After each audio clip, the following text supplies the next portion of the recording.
In this lecture I'll talk about कि एक LL1 grammar जो है LL1 के अंदर हम सिमेंटिक रूल्स को किस तरह से देखते हैं। सो LL1 जो है ग्रामर के अंदर सिमेंटिक्स को देखने से पहले हमें देखना पड़ेगा कि लास्ट लेक्चर में हमने सिंथेसाइज एट्रीब्यूट और इनहेरिटेड एट्रीब्यूट के बारे में बात की थी कि जिस तरह से हमारे पास एक ग्रामर है जिसमें हमने कहा था एस इम्प्लाइज ए बी था, इसमें हम क्या कह देते हैं कि ए इम्प्लाइज बी। तो यहाँ पे हमने ये देखा था कि अगर ए इस तरह से वैल्यू कंप्यूट कर रहा हो कि बी उसे ला के दे, अगर बी की वैल्यू से ए कंप्यूट कर रहा है तो this is a synthesise attribute कि बी एक्सपेक्ट कर रहा है, ए एक्सपेक्ट कर रहा है कि बी अपनी वैल्यू मुझे कंप्यूट करके ला के दे। और B का इनहेरिटेड एट्रीब्यूट क्या होगा कि वो एक्सपेक्ट कर रहा है कि A मुझे वैल्यू दे। सो अगर आप इस तरह का कोई रूल यहाँ पे लिख देते हो, सिमेंटिक रूल, जिसमें आपके पास क्या हो रहा है जी, A इज डिपेंडेंट, A की synthesise value is dependent on B की वैल्यू कि B उससे रिजल्ट ला के दे, और B तब वैल्यू ला के देगा जब उसे A इनहेरिट करके अपनी वैल्यू को देगा।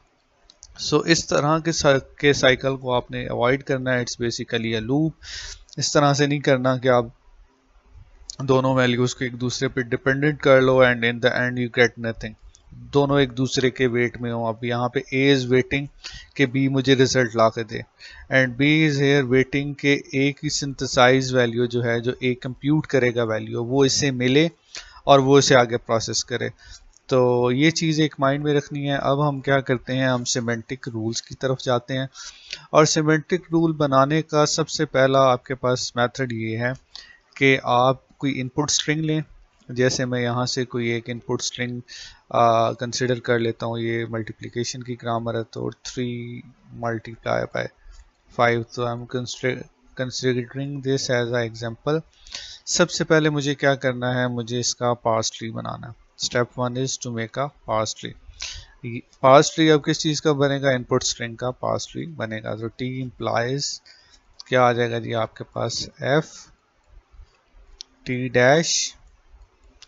एफ से क्या आ जाएगा, यहाँ पे मैं इसे शॉर्ट हैंड करके I just write a D, मुझे पता चल जाए इट्स अ डिजिट।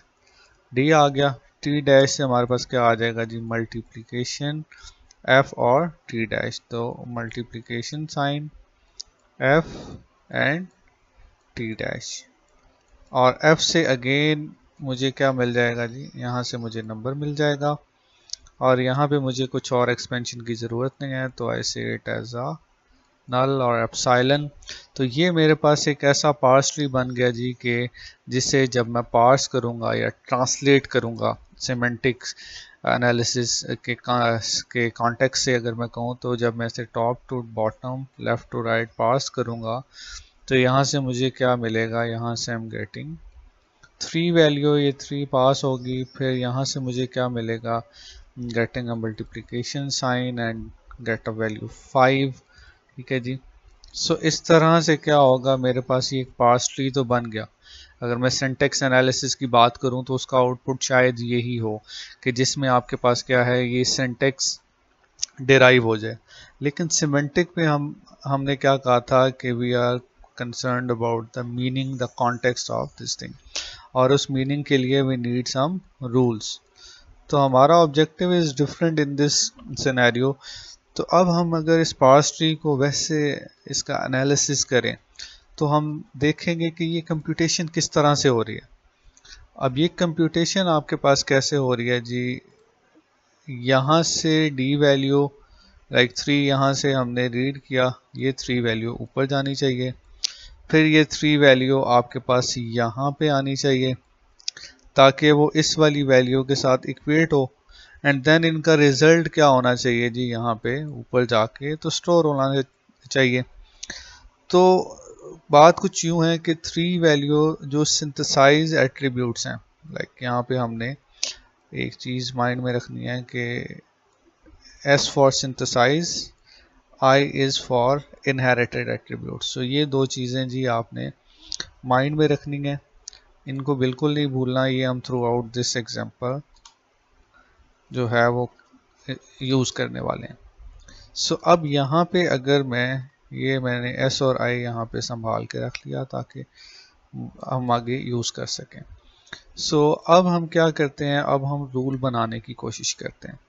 सो यहाँ पे बॉटम पे तो इट्स वेरी इजी कि डी की जो भी लेक्स वैल्यू होगी हमें क्या करना है, उसे ऊपर पास करना है। तो 4 के सामने तो हम सिंपल ये लिख सकते हैं और इसके साथ मैं लिखूंगा s। अब मैं यहाँ पे s क्यों लिख रहा हूँ, इस वजह से लिख रहा हूँ कि चाइल्ड से वैल्यू पेरेंट को जा रही है। तो f dot S is equal to D dot lex, कि डिजिट के अंदर लेक्स वैल्यू जो 3 है वो आपके पेरेंट को चली जाए। यहाँ तक हमने बात कर ली जी कि जब ट्रांसलेशन होने लगेगी तो क्या होगा जी, हमारे पास f डॉट एस क्या आ जाएगा, f डॉट एस पे मेरे पास वैल्यू 3 यहाँ पे पहुंच गया।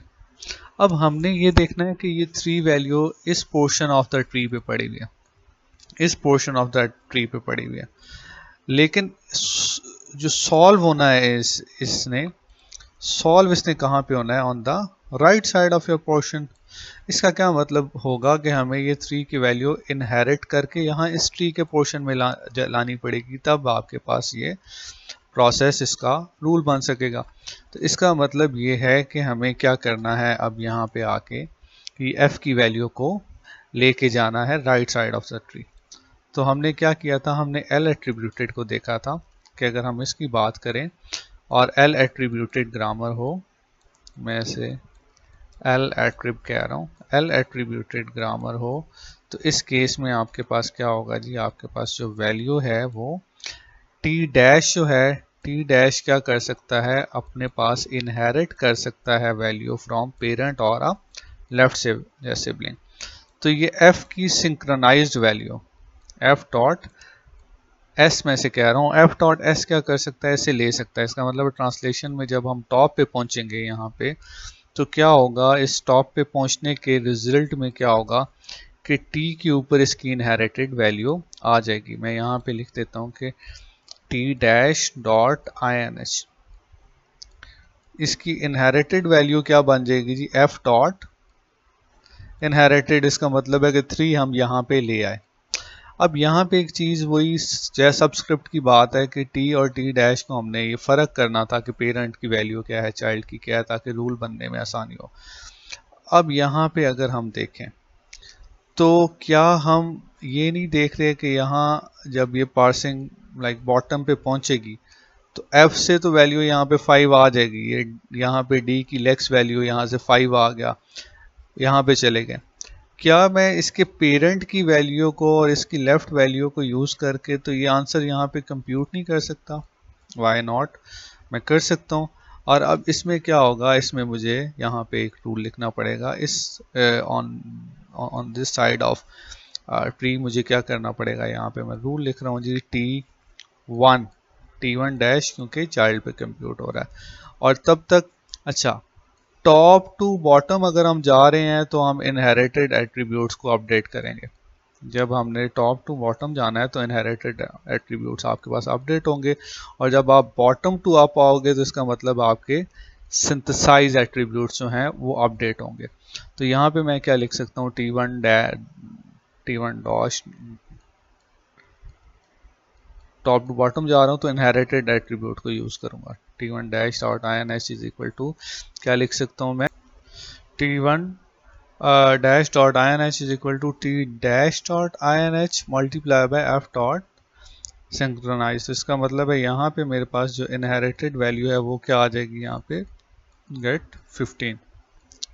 अब इससे नीचे क्या है, आपके पास स्टॉपिंग पॉइंट है। तो स्टॉपिंग पॉइंट पे आप क्या करोगे, आपने जो इनहेरिटेड वैल्यू होगी ऑब्वियसली उसी को आप ऊपर भेजना है। तो आप क्या लिखोगे, T dot S is equal to T dash dot S is equal to T dot I N H, T dash dot I N H. इसका मतलब ये है कि इनहेरिटेड वैल्यू अब यहाँ से बैक जाएगी। और देन आप क्या करोगे, अब इन रूल्स को इसी तरह से टी डैश डॉट सिंथेसाइज की वैल्यू, एस की वैल्यू क्या होगी आपके पास, T1, क्योंकि नीचे से कंप्यूटेशन ऊपर आ रही है, T1 डैश डॉट इन